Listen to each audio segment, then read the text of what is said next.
Como ajudar um cliente que vive pensando em determinado trauma do passado?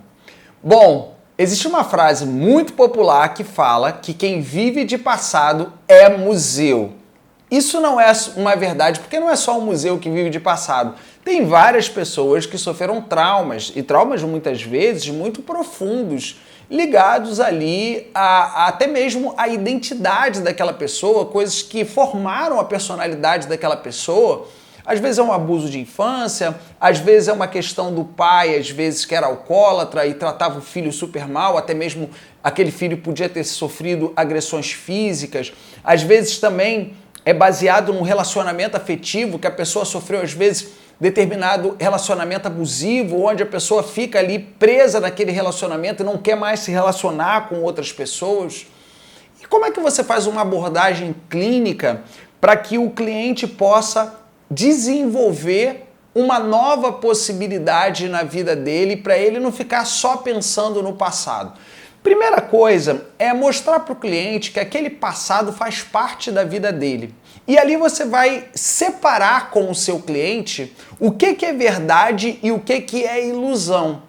Quando a gente entende o que é verdade, a gente começa a perceber que as ilusões que a gente cria alimentam uma expectativa muito grande, de forma que a vida poderia ser diferente.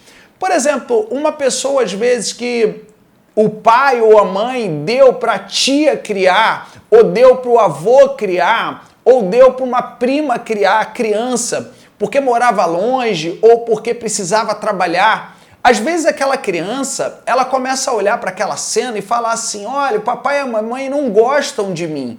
Aquela criança vira um adulto e começa a resmungar, falando: papai e mamãe não ligam para mim, logo eu não tenho importância, logo eu sou uma pessoa muito inferior, logo eu sou uma pessoa que eu não presto, eu sou um lixo, eu me sinto super mal.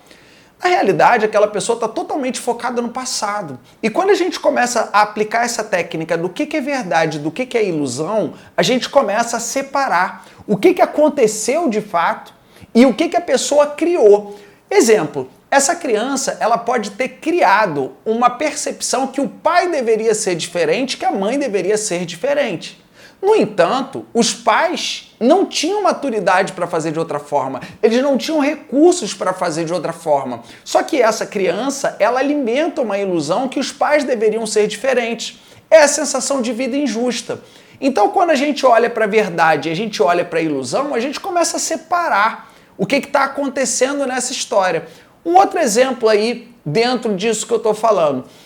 Quando aqueles pais dão aquela criança para uma tia criar, ou para um primo criar, ou para um avô criar, não necessariamente aquilo tem a ver com a criança.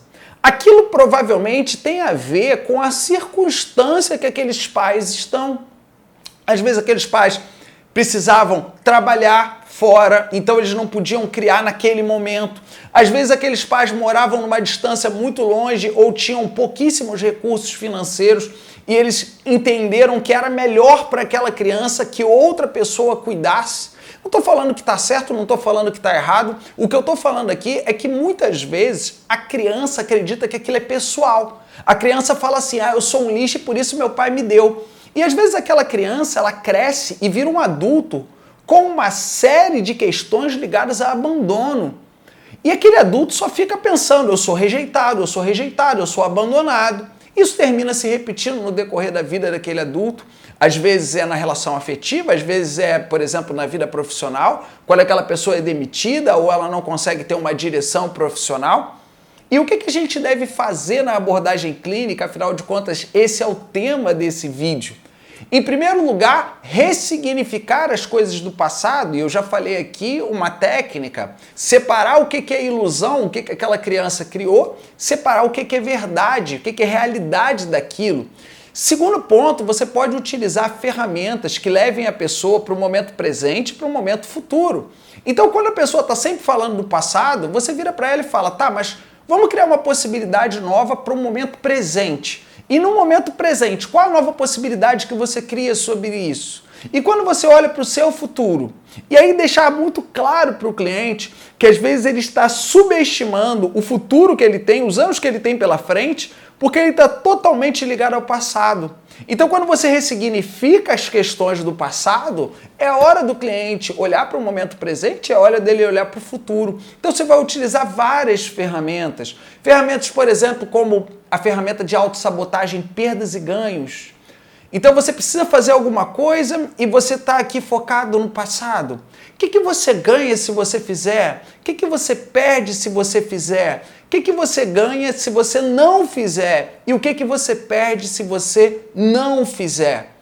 Quando o cliente começa a fazer essas reflexões e você começa a colocar foco no futuro, o cliente começa a perceber que muitas vezes ele está criando uma ilusão, que às vezes começou lá na infância e ele está trazendo até os dias de hoje. Então é necessário ressignificar, é necessário separar a verdade da ilusão e é necessário utilizar ferramentas para o cliente focar no futuro.